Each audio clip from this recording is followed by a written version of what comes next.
നമസ്കാരം, ഒരു പുതിയ വീഡിയോയിലേക്ക് എല്ലാവർക്കും സ്വാഗതം. നമ്മൾ യൂട്യൂബിൽ ഒരു ഷോർട്ട് വീഡിയോ അപ്ലോഡ് ചെയ്യുമ്പോൾ അതിന് അട്രാക്റ്റീവായ ഒരു തംബ്നെയിൽ കൂടി, അതായത് ഒരു കസ്റ്റം തംബ്നെയിൽ കൂടി ആ വീഡിയോ അപ്ലോഡ് ചെയ്യുന്നതിനോടൊപ്പം തന്നെ, അതായത് അതിൻ്റെ ലാസ്റ്റ് അപ്ലോഡ് ബട്ടൺ ക്ലിക്ക് ചെയ്യുന്നതിന് തൊട്ട് മുമ്പായി നമ്മൾ സെലക്ട് ചെയ്ത് സെറ്റ് ചെയ്യണം. കാരണം യൂട്യൂബിൽ ഒരു ഷോർട്ട് വീഡിയോ അപ്ലോഡ് ചെയ്ത് കഴിഞ്ഞാൽ പിന്നീട് അതിൻ്റെ തംബ്നെയിൽ നമുക്ക് സെറ്റ് ചെയ്യാനോ അല്ലെങ്കിൽ ചേഞ്ച് ചെയ്യാനോ പറ്റത്തില്ല. അതേപോലെ തന്നെ നമ്മൾ സ്വയം സെലക്ട് ചെയ്യാതെ, ഒരു തംബ്നെയിൽ സെലക്ട് ചെയ്യാതെ ഒരു ഷോർട്ട് വീഡിയോ യൂട്യൂബിൽ അപ്ലോഡ് ചെയ്ത് കഴിഞ്ഞാൽ യൂട്യൂബ് ബൈ ഡിഫോൾട്ട് ആ വീഡിയോയുടെ ഏതെങ്കിലും ഒരു പാർട്ടിനെ സെലക്ട് ചെയ്ത് അതിൻ്റെ തംബ്നെയിലായിട്ട് സെറ്റ് ചെയ്യും. ആ ഒരു പാർട്ട് ചിലപ്പോൾ അട്രാക്ഷൻ ഉള്ള ഒരു പാർട്ട് ആവണമെന്നില്ല. അത് കാരണം ആ ഷോർട്ടിന് നമുക്ക് ശരിക്കും കിട്ടേണ്ട നമ്പർ ഓഫ് വ്യൂസ് പോലും ചിലപ്പോൾ കുറഞ്ഞെന്ന് വരാം. കാരണം നമുക്കറിയാം ഒരു പബ്ലിക് എങ്ങനെയാണ് ഷോർട്സ് നോക്കുന്നത്. അവർ ഷോർട്സ് ഫീൽഡിൽ ഇങ്ങനെ സ്വൈപ്പ് ചെയ്ത് നോക്കിക്കൊണ്ടിരിക്കുമ്പോൾ ഒരു അട്രാക്റ്റീവായിട്ടുള്ള ഏതെങ്കിലും ഒരു ഷോർട്ട് കാണുമ്പോഴാണ് അവർ ആ സ്വൈപ്പ് ചെയ്യുന്നത് നിർത്തിയിട്ട് ആ ഷോർട്ടിനെ ഒന്ന് വാച്ച് ചെയ്യുന്നത്.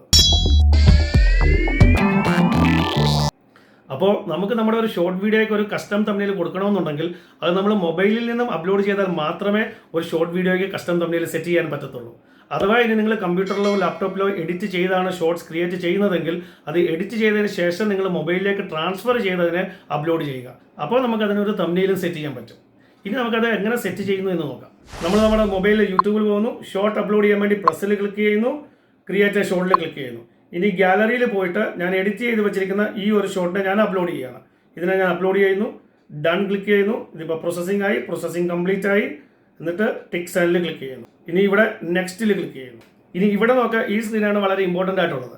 ഇവിടെയാണ് നമ്മൾ ടൈറ്റിലും ടാഗിങ്ങും മറ്റ് കാര്യങ്ങളും ഒക്കെ കൊടുക്കുന്നത്. അതേപോലെ ഈ കാണുന്ന പെൻസിൽ ഐക്കോണിനെ ക്ലിക്ക് ചെയ്ത് ഈ ഷോട്ടിന് നമുക്ക് തംബ്നെയിൽ സെറ്റ് ചെയ്യാവുന്നതാണ്.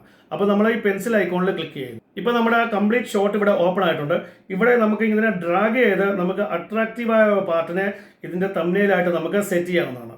ഇവിടെ ഞാൻ ഈ ഒരു പാർട്ടിനെ ഇതിൻ്റെ തംബ്നെയിലായിട്ട് സെറ്റ് ചെയ്യുന്നു. സെറ്റ് ചെയ്തതിന് ശേഷം ഡണ്ണിൽ ക്ലിക്ക് ചെയ്യുന്നു. ബാക്കി സെറ്റിംഗ്സ് എല്ലാം കൊടുത്ത് നമുക്ക് അപ്ലോഡ് ഷോട്ടിൽ ക്ലിക്ക് ചെയ്താൽ മാത്രം മതി. പക്ഷേ പലപ്പോഴും പലരും ഈ പെൻസിൽ ഐക്കോണിനെ ക്ലിക്ക് ചെയ്ത് ആ ഒരു തംബ്നെയിൽ സെറ്റ് ചെയ്യാൻ മറന്നു പോകാറുണ്ട്. അവർക്ക് അറിയാമായിരിക്കും ഇങ്ങനെ തംബ്നെയിൽ സെറ്റ് ചെയ്യണമെന്നുള്ളത്, പക്ഷേ അവർ മറന്നു പോകാറുണ്ട്. അപ്പോൾ അത് മറക്കാതിരിക്കുക. ഇതേ രീതിയിൽ നമ്മൾ മൊബൈലിൽ കൂടെ അപ്ലോഡ് ചെയ്യുമ്പോൾ നമുക്ക് ആ ഷോർട്സ് വീഡിയോയ്ക്ക് ഒരു തംബ്നെയിൽ സെറ്റ് ചെയ്യാവുന്നതാണ്. അതേപോലെ കമ്പ്യൂട്ടറിലൂടെ ലാപ്ടോപ്പിലൂടെ നമ്മൾ ഈ ഷോർട്ട് വീഡിയോ അപ്ലോഡ് ചെയ്ത് കഴിഞ്ഞാൽ നമുക്കിവിടെ കാണാൻ പറ്റും, തംബ്നെയിൽ കൊടുക്കേണ്ട ഭാഗത്ത് കാണിക്കുന്നത് for now you can change the thumbnail on your short എന്ന് പറയുന്ന ഒരു മെസ്സേജ് ആണ് കാണിക്കുന്നത്. കാരണം കമ്പ്യൂട്ടറിലൂടെ ലാപ്ടോപ്പിലൂടെ നമുക്ക് ഷോർട്ട് വീഡിയോ അപ്ലോഡ് ചെയ്യാൻ പറ്റും, പക്ഷേ അവിടെ തംബ്നെയിൽ കൊടുക്കേണ്ട ഭാഗം അവിടെ ഡിസേബിൾ ആയിട്ടാണ് കിടക്കുന്നത്. അവിടെ കാണിക്കുന്നത് ഈ ഞാൻ പറഞ്ഞ ഈ മെസ്സേജ്, അതായത് for now you can change the thumbnail on your short, അതായത് നിങ്ങൾക്ക് ഷോർട്ടിൻ്റെ തംബ്നെയിൽ ഇവിടെ കൊടുക്കാൻ പറ്റത്തില്ല എന്ന് പറയുന്ന മെസ്സേജാണ് കാണിക്കുന്നത്.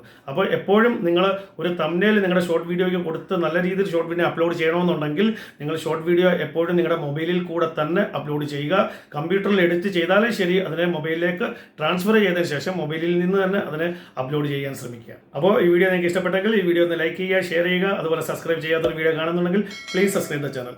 ഇതേപോലെ മറ്റൊരു വീഡിയോയുമായി നമുക്ക് വീണ്ടും കാണാം. അതുവരേക്കും ഗുഡ് ബൈ.